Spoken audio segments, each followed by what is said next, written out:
Hello, everybody, and welcome to Recovering Out Loud, the podcast where we talk about addiction and mental health recovery. Today's guest is Scott Graham, a licensed clinician who's been working in the addiction and mental health, including corrections, since 1988. In addition to being a psychotherapist and life coach, Scott is the author of 28 books. His work spans topics like marijuana legalization, grief, psychedelics, behavioral change, and recovery, all approached with a practical, no BS style. He's also spent over 260 days in silent meditation, bringing a unique depth to his perspective. Today, we'll explore the messy, meaningful realities of healing without the sugarcoat. Scott tells us his story and how he got into the addiction and mental health field. We talk about marijuana legalization and practical realities. We discuss grief and healing and life after loss, psychedelics and behavioral change. We talk about meditation and the Buddhist life design and deep presence. I had a blast today with Scott, and I hope you get something out of it too. Enjoy the show.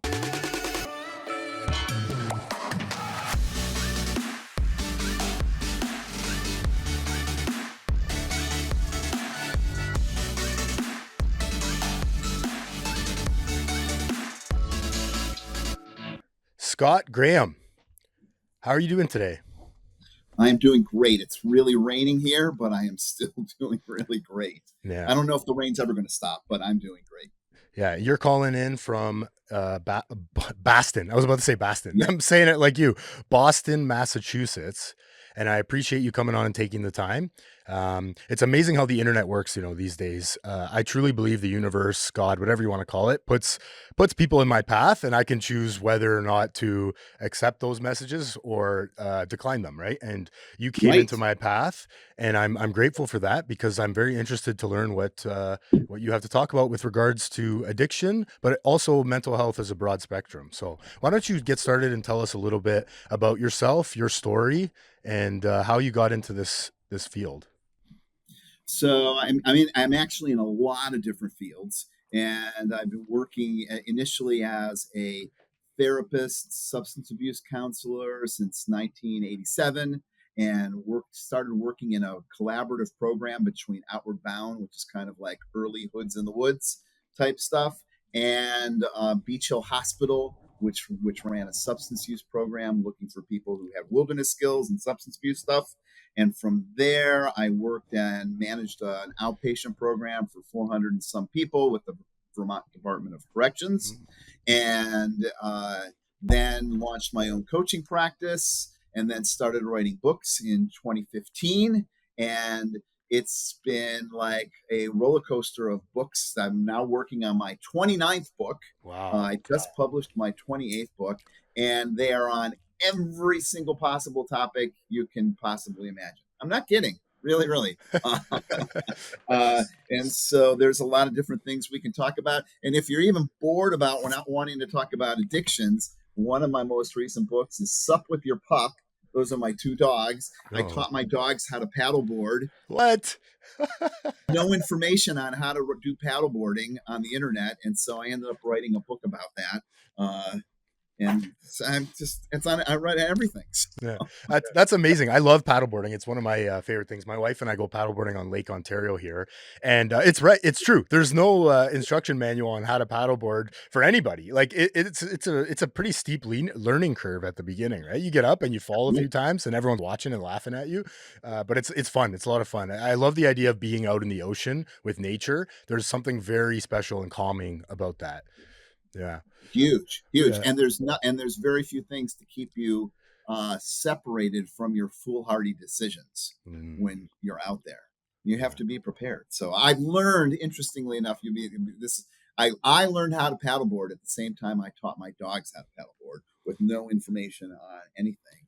And we're pros now. We're paddleboarding pros. Yeah, I love it. That's amazing. So what inspired you to enter the field of addiction or mental health back in 88, you said? Yeah, it was actually, Anthony, I was working as a bartender. And I'd gotten a degree in psychology, and I was looking for someone came up to me and said, you got these degrees, you get to do something with it. And that got me involved in working in a alternative school program. and youth, and there was a lot of substance abuse there that we talked about. But the big gap was that I had done a lot of hiking. I hiked the Appalachian Trail. I was a Wow. big outdoors person, and I had all these wilderness skills. And this program, which was substance abuse in the woods for 21 days, year round. So we were out for 21 days in the middle of the winter. And you only had to know what you were doing. And so they had trouble finding people that had both skill sets. They could find people that had a good wilderness skill set and knew nothing about substance abuse and Mm. counseling. And then they could find people that were really good with substance abuse and counseling, but there was no way. So I was saying that the place that I started working with inner city kids in Mm. an alternative school program. That's how I first started working in substance use. And then this opportunity came about for an outward bound program that was looking for therapists. And their dilemma was that they had wilderness instructors who had no counseling skills, no substance abuse skills. And at the same time, they could find substance abuse counselors that had no wilderness skills. And I was at the start of my profession in substance abuse counseling, had hiked the Appalachian Trail, had done a lot of wilderness canoeing. I had both skills in the pieces that they really needed. So they reached out Right. to me, and boom, that's how I got started. Wow.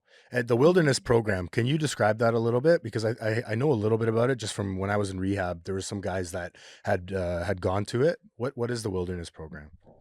So this program is not like the hoods in the woods stuff that you would see like in Okay. Utah, where they would like That's what I'm come in thinking and of. drag a kid out and Yeah. force them to eat maggots and Yeah. squirrel meat. And it wasn't like that. It was a traditional outward bound program that was broken up into training, main, and final expedition. Had a rock climbing element, had a solo element, had a race at the end, a run that you did at the end, just like all outward bound courses. But it included a substance abuse, substance treatment, substance counseling focus, mental Mhm. health counseling focus. And we would go out for 21 days at a time, and it had a family component, so families could kind of get what was going on with their kids. And we would go camping for 7 days and then come back in and resupply. And then in the summertime, we'd go canoeing in the middle of the thing. And then there would be a final expedition. And the general strategy of Outward Bound is two things: to put somebody in a outside their comfort zone Mm. so that they have to grow and expand, and to build their competencies so that by the end of the course, on the courses that went really well, those last kind of 4 days of the course, the students were kind of on their own. We were with them, we were trailing along behind them. They could reach out, but the goal was that they had built enough skill set that they could cook together as a group, work together as a group, make their decisions as a group, and get from point A to point B. Right. So Um, really giving them usable life skills, right? For after. Yeah, because, and more than just the canoeing piece or the camping piece, really understanding planning, living in the moment, taking things a day at a time, communicating with other folks, trusting what they're doing is. I mean, all these pieces are really critical skills that they got. So definitely not this drag them off, Yeah. beat them down type, crush them. It was not like that at all. It was very empowering. Yeah, I love that. Yeah, that's the one I was referring to because those are the ones that I heard of for troubled kids. Let's call it troubled youth.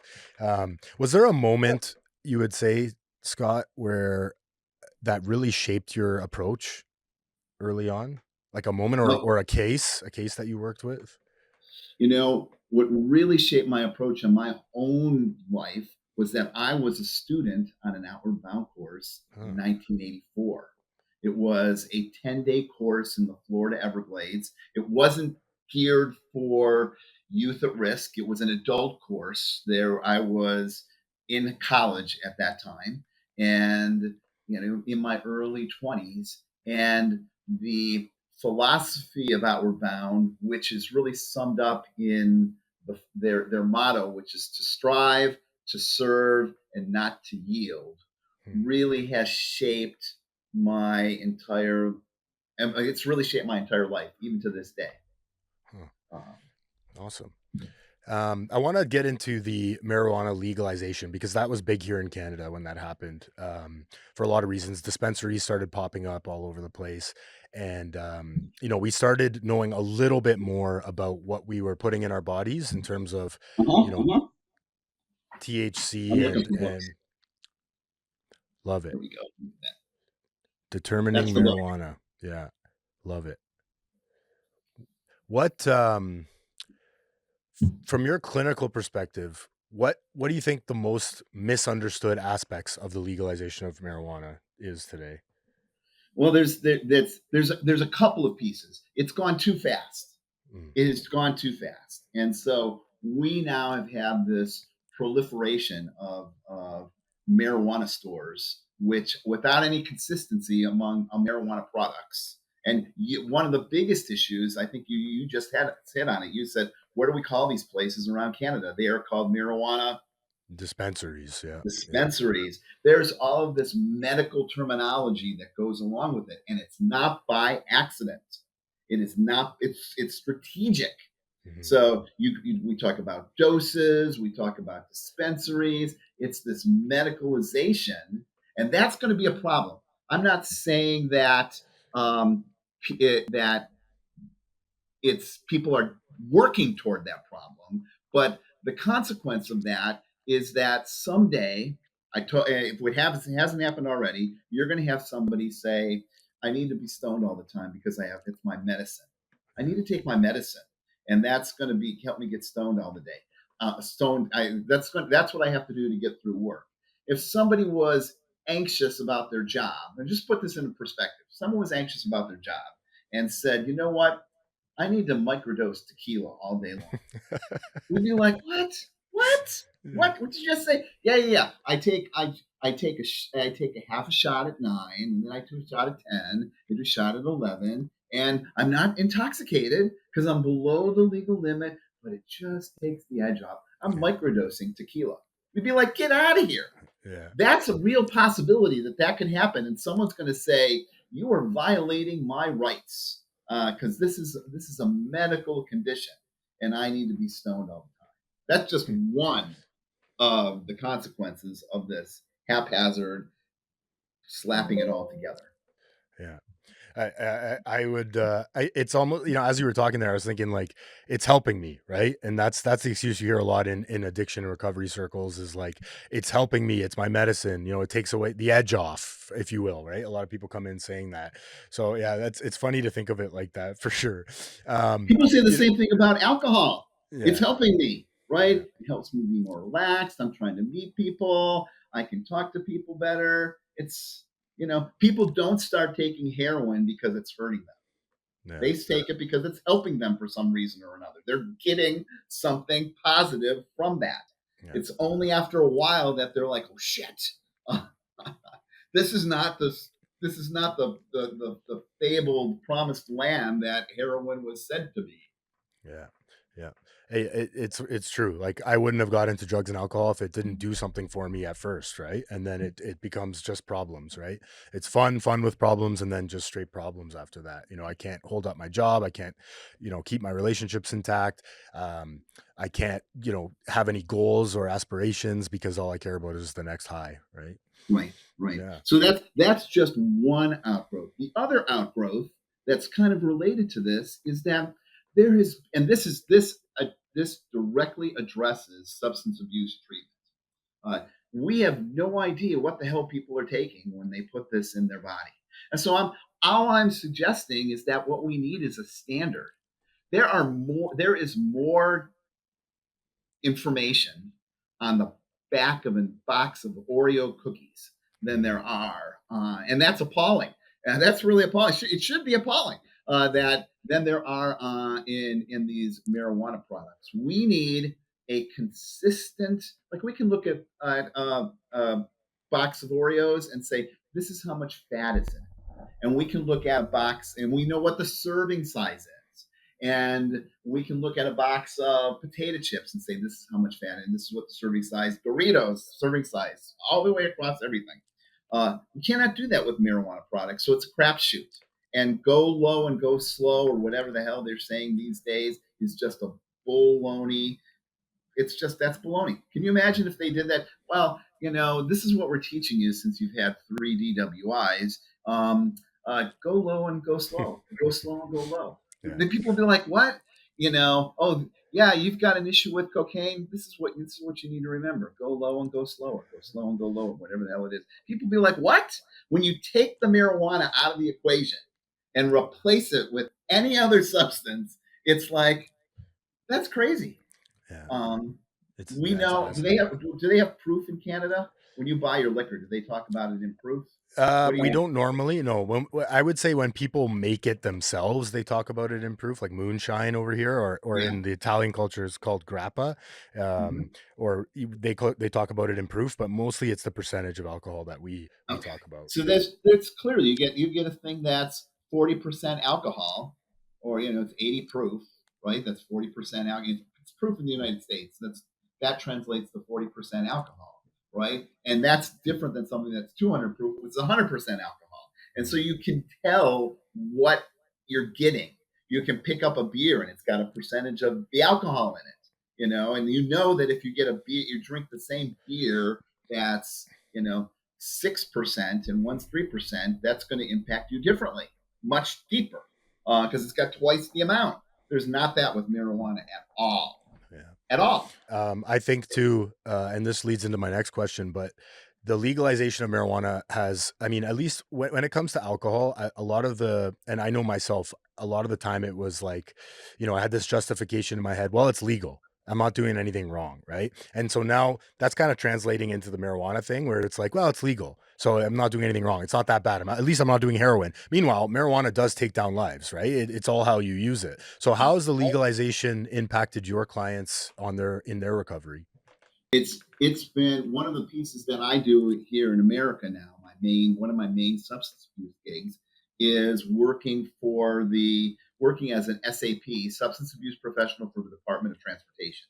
Somebody comes up positive on a drug test, they have to see a substance abuse professional. They can't drive anymore. And I get people all the time that are like, well, it's legal. I don't understand. I'm like, all right, it's and this is the problem, because they can't, because there's not a piece to measure. They can only measure whether it's in your blood or not. Whether it's whether, so they do a urine test and they're like, it's in your system. They can't give you a breathalyzer like they can with alcohol and say you're intoxicated. Right. So somebody could smoke marijuana 20 days ago. That's what I was going to say. It has a long half-life too. Yeah. Yeah. Get behind the wheel of a truck, get in an accident, get drug tested because of the accident, and then they're like, oh, well, you were positive for marijuana, as if they were stoned while they were driving. Right. Well, it's because we don't know our ass from our elbow with this stuff. And the stuff got all passed too early, right? If it was still an illegal drug, we wouldn't have this. But people can do this. People have it at parties. People could eat an Oreo, a chocolate chip cookie that's laced with marijuana. And you're not going to know it. And that's happened. So people are like, I don't know how I got this in my system. Well, you got it in their system somehow. And it's just floating around. And you can't have it in your system, even though it's legal in Vermont, or even though it's legal in Massachusetts, or even though it's legal in wherever the hell it is. It's not federally legal. And even if it was, you still couldn't take it, because they have no way of telling you whether you were driving stoned or not. Yeah. You know what? I never thought of that. It's a great point, right? And a lot of people probably get into trouble for that when they maybe weren't stoned during the act, right? Right. Huh. It is so inconsistent that somebody can take I always get these mixed out, because there was a Italian restaurant when I went to school called CDBs or CBDs, but people can take like CBD or hemp oil, right? Put that as a massage piece, or take that to help them sleep at night with that, and it's got no psychoactive effect. Right. That is going to make that person positive for marijuana. And then they're like, I didn't even do marijuana, I was doing this. Well, it's too bad you're stuck, because the technology hasn't kept up, and the Department of Transportation doesn't care. They can't care if the Department of Transportation allows any wiggle room And it's probably the same in Canada. If there's any wiggle room, then somebody could like weasel that. And the last thing they want is somebody driving a school bus into a building, Yeah. Yeah. right? Yeah. There's no exception. It's black and white, no gray area. Yeah. Yeah. Yeah. What, in your opinion, what do you think, if there is one, what is the solution or a possible solution? We need to, I'm not saying not legalize marijuana. We need to have a consistent measurement piece across. Mm, I mean, we've got the science to send people to the moon. Geez Louise. We should be able to figure out a consistent piece. Every single legislator should require, they don't have to, as a legislator, they don't have to even say what it needs. They all they have to say is there needs to be consistent labeling on marijuana across all products across all of Canada, so that every single person knows what it's taking, and how much THC is in there and how long it's going to last. They just have to write that in, and people are going to have to figure that out. They should stop using medical terms for marijuana. We should not be going to the marijuana dispensary. We go to the grocery store, we go to the liquor store, we go to the hardware store, we go to the marijuana dispensary. Like, they should be like, no, it's no medical terms for marijuana in your publications, your marketing, your this. It's the marijuana store. yeah. Easy. What, yeah. Yeah. Sometimes it's too simple, right? It's too simple and we overcomplicate things. What guidance would you give somebody that's struggling with marijuana? I mean, maybe all drugs, but what guidance what would you say to someone struggling with this? It's if you're struggling with marijuana, you are these days. It's a tough place to be because you have the marijuana industry saying it's not a problem. You have people that don't even know what constitutes a problem, right? If you went up, this true story, I'm getting a hip replacement on July 7th. I've already had 2 knee replacements. I had to go for like your pre-intake, whatever the hell it is. They asked me all kinds of questions, how much they wanted to know how many, how much junk food I was eating and what my exercise was, blah, blah, blah, blah, blah. Question about alcohol. How much alcohol do you take? And I gave them an answer to that, and I asked them after I gave them that answer, is that good or bad, right? I said, maybe I'll have a beer a week, and so I was just making these up. I know I was lying to the I was just making because I wanted to see what it's just a stupid intake, and so he said, "Oh no, that's fine. We want to be concerned about." And then he went off something, if you're drinking every day or if you're doing this.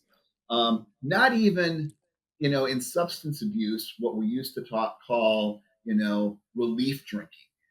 There's a point in your addiction cycle where, let's think about this. This is just wild. As I'm thinking about this, and you just asked, there's a point in your addiction cycle where you move into relief drinking. Or so it's just talking about alcohol. You're drinking beer on a regular basis, and it's fun. And suddenly it switches where you're not just drinking for fun, you're drinking to get relief from your day. Yeah. So alcohol becomes a coping skill. Well, geez Louise, marijuana is marketed as a coping skill. You should microdose. Oh, you've already skipped that piece. Anyway, I said to the doctor, she said, well, how are you managing pain? And I said, well, because she didn't ask about marijuana, even though it's legal. It's crazy. I said to this person, I gave him this obnoxious number. I said, I'm doing a milligram every hour from when I wake up. And then at 5 o'clock, I do 2 milligrams. At 7 o'clock, I do another 2 milligrams. When I'm getting ready to go to bed at night, I'm just making this up, 9 milligrams. And at 9 o'clock, I do 5 milligrams. At 10 o'clock, I do 5 milligrams. Then I go to bed. She's writing this down. Deer in the headlights, right? Like, I said to the intake person, I'm like, is that good or bad? They just looked at me like this. I'm like, I got to know. Is that too much? Can I do more? Yeah. Clueless. Can you just think about that? There's this substance that people are putting in their body, and the medical profession is clueless as to whether this much is good, that much is good, this way is the clueless. Yeah. Um, and it's legal. I'm not saying make it illegal. I'm not saying that at all. I'm saying we shouldn't be clueless. Yeah. Yeah. Well, especially too, and this leads me into the next point I wanted to talk about with this upcoming psychedelic trend, right? This psychedelic yeah, treatment process that they're doing, right? Like it's very possible that this could also too become legal one day. We don't know mushrooms, I'm blanking on the proper name of them now, but Psilocybin.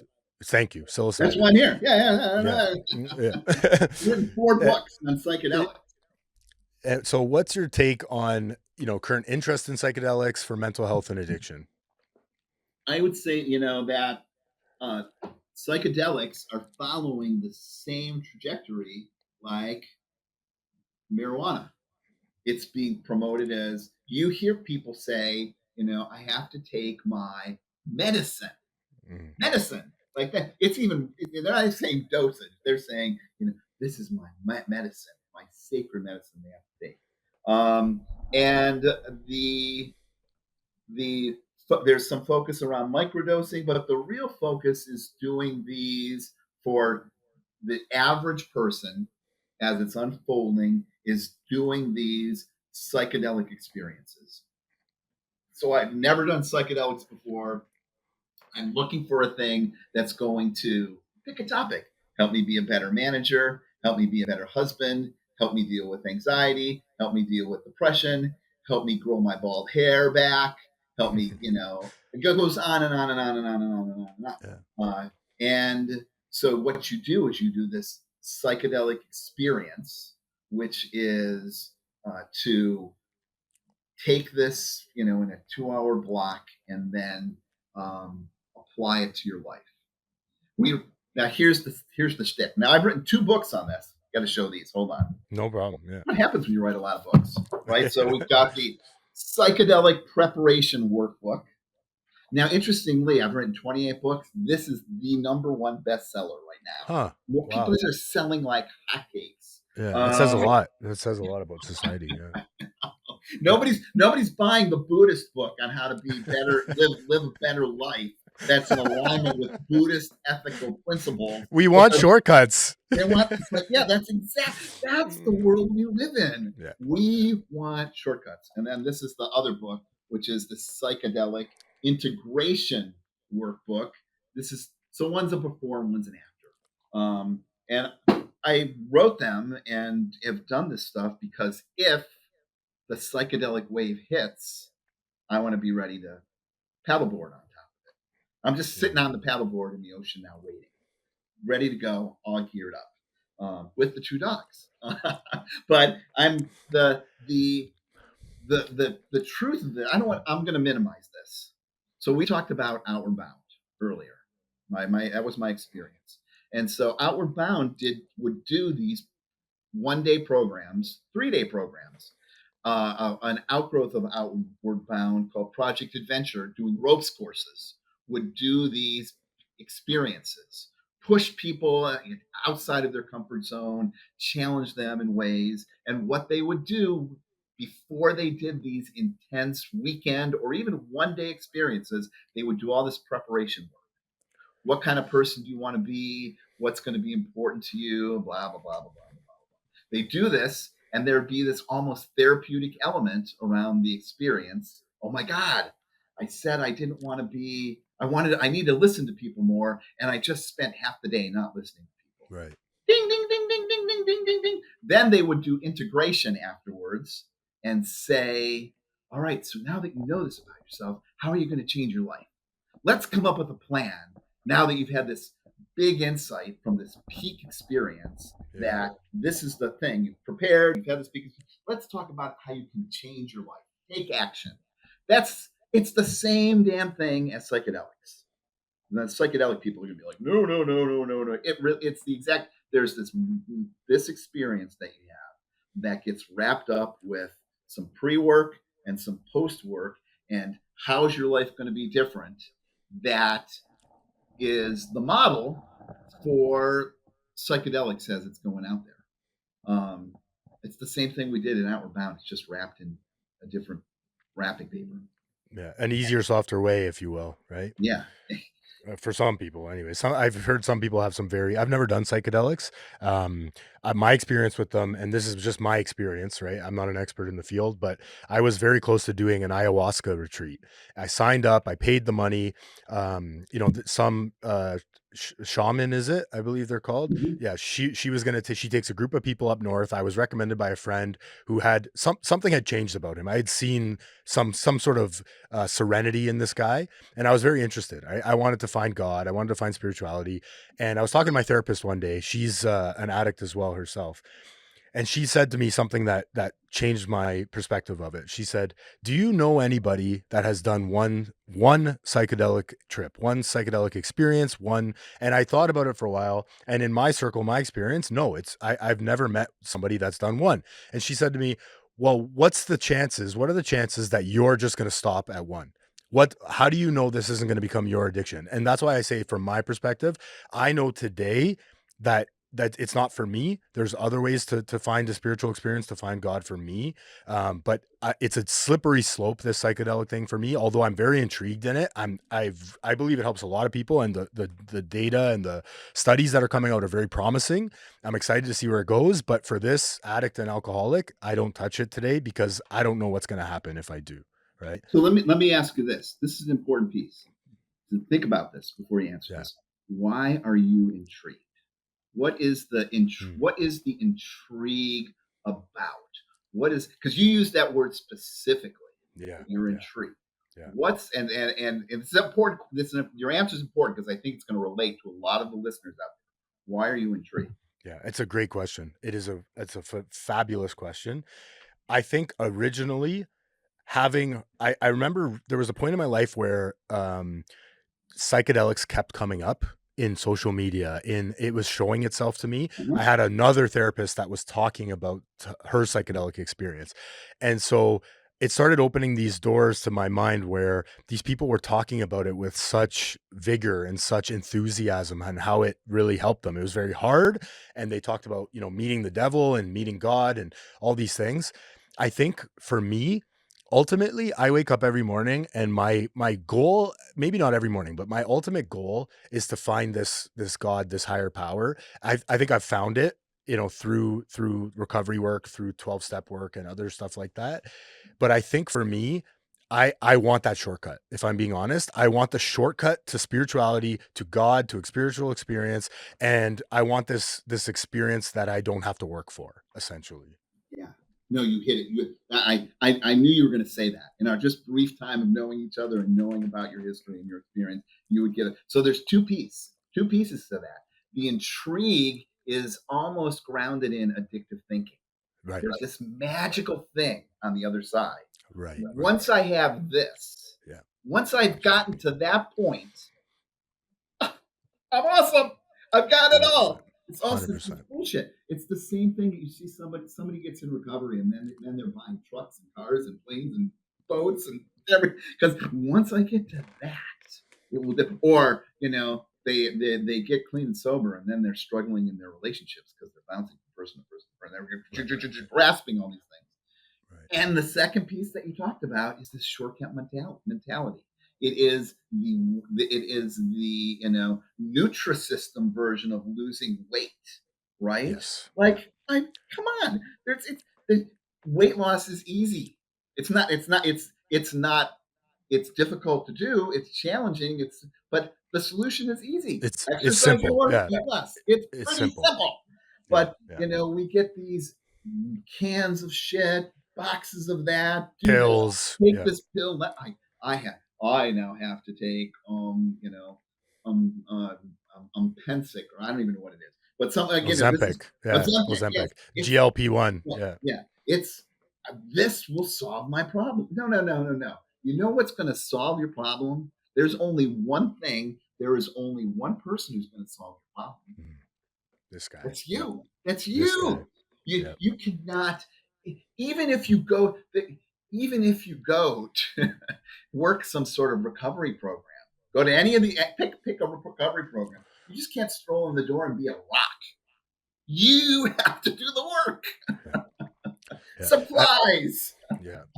As they say, you can't get sober through osmosis, as one of my Yes. mentors used to say. I can't go Yes. to the gym. I can't go to the gym and just get muscles by being at the gym and sitting in the sauna all day. I love it. Yes. It's a great point. I We think live that's in a the bane. society that wants Yeah. to get happiness Yeah. through osmosis, Yeah. right? I've done a shit ton of meditation.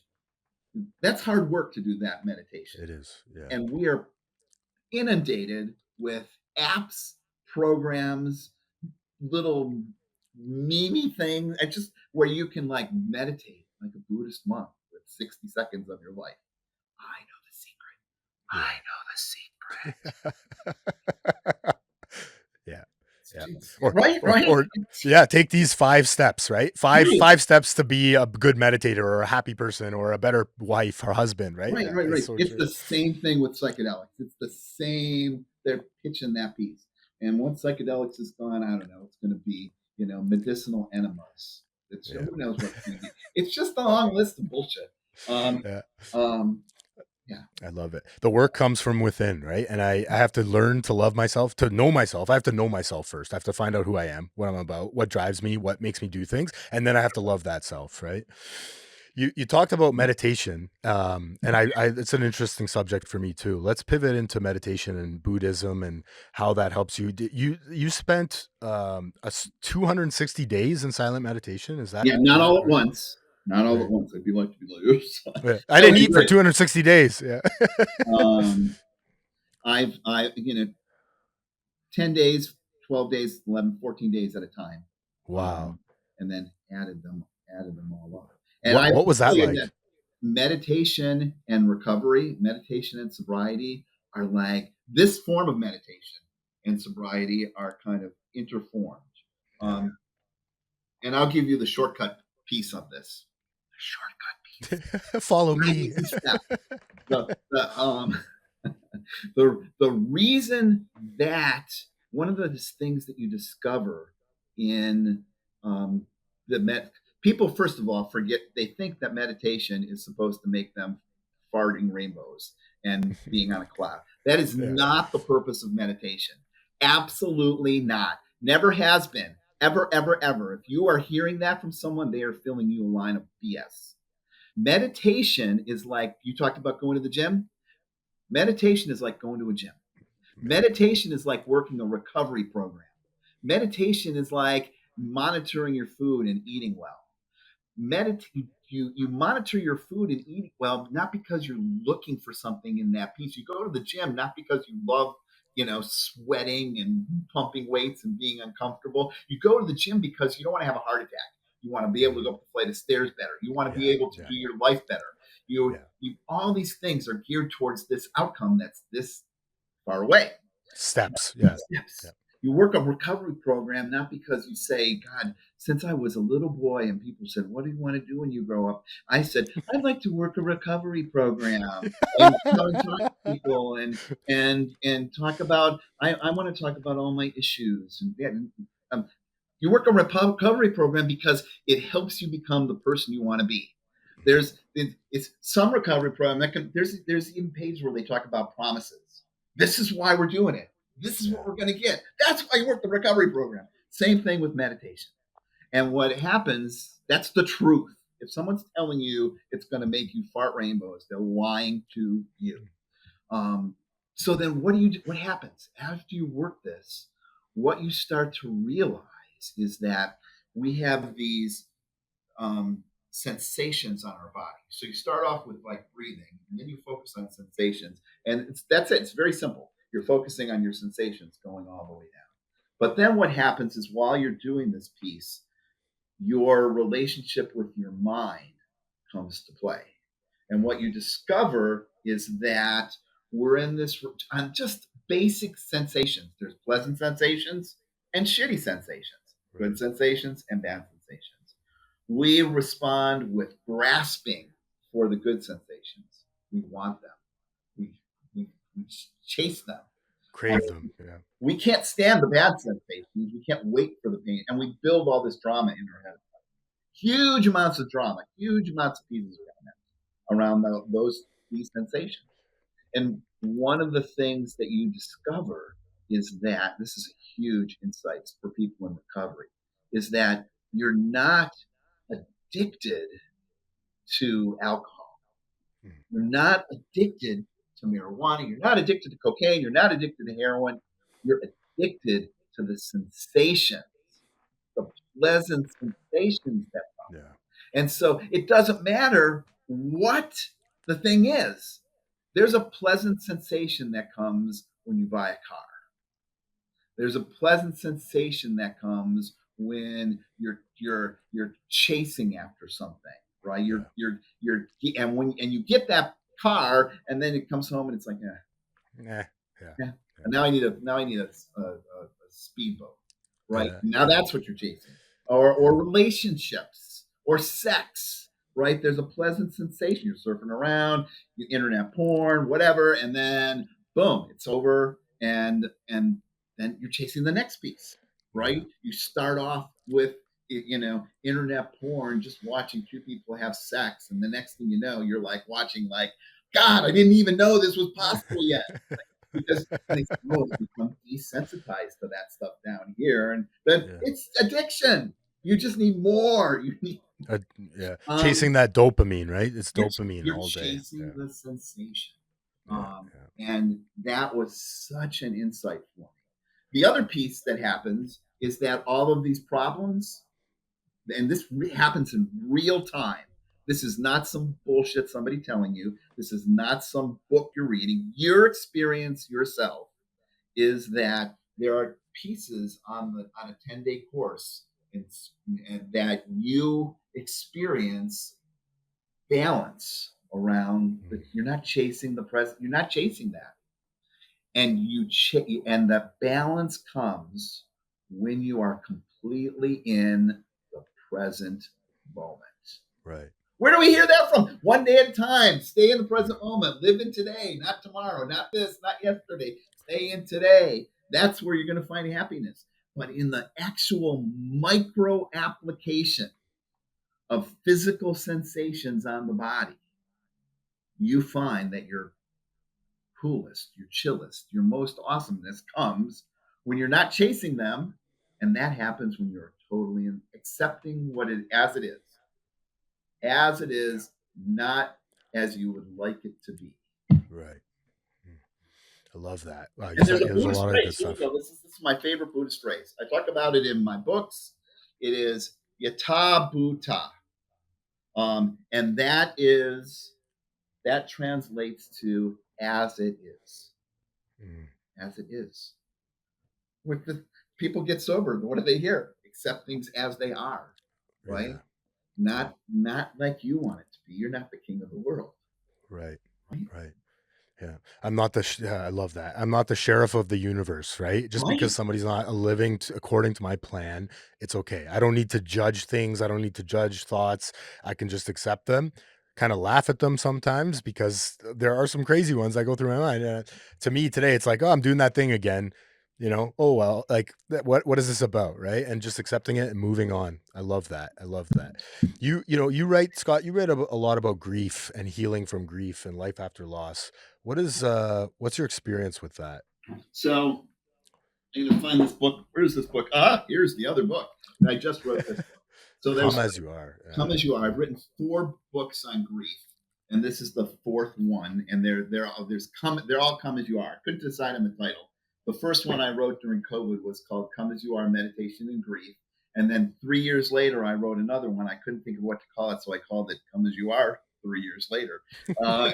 And now I just wrote this one called Come as You Are 5 years later. Kind of different snapshots at different places. And I have to tell you that I've confessed this on other places before. I have, as a therapist, I have screwed a lot of people up by telling them falsities about grief, um, telling them that grief is a problem that you have to solve, telling them things like "you'll get better." Well, what the fuck? "You'll Yeah, get what does better" that mean? says that grief's a problem, Yeah, right? Oh, you yeah, just have more work to do. Says that grief's something that has to be fixed. I told people in and this model has been hijacked and applied to everything, including addictions. I remember teaching people in this addiction, alcohol is your friend, and you have to go through a grieving process with your alcohol. And so right now you're working through the stages of grief: anger, denial, bargaining, depression. Some you'll get through acceptance, and you have to work through those stages, because that's what's going to help you stay clean and sober. All bullshit. All bullshit. In fact, the person who came up with this model that has been hijacked, even including about grief, she wrote on death and dying. Elizabeth Kubler-Ross wrote this book, and her focus was people who had terminal illnesses, people who are dying of cancer or some other horrible thing. They're in hospice, right? And the process these people went through dealing with their own lack of immortality, their own fallibility, their own problems, and how they get to the point of kind of being at peace, knowing that they're going to die. Right. That's what this was written about. She actually was interviewed in an article many, many years later, and they asked her about, what do you think about your model that's used in all these griefs? She said it's horrible. She's the one who came up with the model. She said it's horrible. This is not what the intention was. This is not how that grief process works. If you're grieving, I want you to know this one really important fact. If you're grieving, you should be proud of that fact. Absolutely proud of the pain that you're carrying, because that means that you exposed yourself, and courageously, you exposed yourself honestly.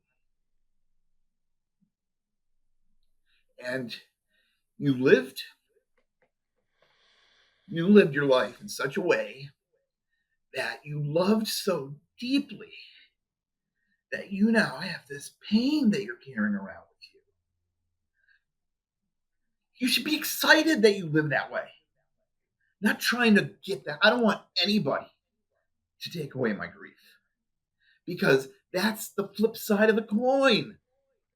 You cannot have light without darkness. You can't have spring and summer without fall and winter. It just doesn't work nothing works that way. You have to have that peace, and to push that away, and for someone to say get over it or you're still grieving, is totally disrespectful to the life that somebody chose to have with another person, or the heart that they had for their kid who was shot in school or killed in an accident, right? That's huge. Yeah. To be like, oh, you just have to work through it. You haven't done it yet. It's just bullshit. Oh, I love that. Yeah. And thanks for sharing that. I know that, it's everybody has grief, but, yeah, for some of us, it hits a little bit harder. So I appreciate your vulnerability there and sharing that. Um, what does it look like on the other side though? Like, what is it Grief is still if, here. if there is another side? There is no other side. There's Yeah. an integration. You just heard Yeah. it. You just heard it in my voice. Yeah. It's there. So here's the piece, and this is the important piece to be aware of, and I want people to hear this clearly. The problem is not grief; it's the fueling of the grief. Just like the problem is not anger; it's the fueling of the anger with resentments and other shit. Right? Yeah. The problem is not self-pity, poor me. It's the point where you get to pour me another drink. That doesn't happen overnight, right? Yeah. And that there's a fueling that happens there, right? The problem is in the fueling that you here's a great example of kind of, and we don't freak out when people do this. Think of a funny movie you saw, and you watch that funny movie again, or you tell somebody about that funny movie, and it's hysterical and you laugh, right? I've seen the Big Lebowski like a gazillion Great times. film. I right? love that movie. Yeah. Every time at the very end, I know it's going to happen, and just the look on his face when his buddy's ashes come flying all over him, right? You're laughing now, right? Yeah. Yeah. Right? That's great. It's he looks at him, fucking Walter, all the Yeah. time. I mean, just that it's hysterical. People don't look and say, "Are you still laughing about that?" You need therapy to get over that. You're still laughing about that piece that you saw in that fucking movie. Come on. You have a problem. It's a Yeah. problem. You Yeah. got to work through Yeah. that, right? Yeah. Yeah. No, it's not. You're being human, right? It's a funny thing. You're laughing about it. It's not a problem. You're being a human. You loved deeply. Now you're talking about it. It's in the front of your mind, and you're feeling grief. Celebrate that fact. Don't medicate that fact. That's the same bullshit that the osmosis car salesmen, psychedelic people, and timeshare people want you to do. Buy this timeshare and you'll have the best thing. If you've ever gone to a timeshare presentation, they pull out these albums of like everybody's happy. No one's Yeah. Yeah. fighting over the fact Yeah. that Yeah. Yeah. everybody's happy. But look at all the deals. This is what you're going to get when you buy the timeshare.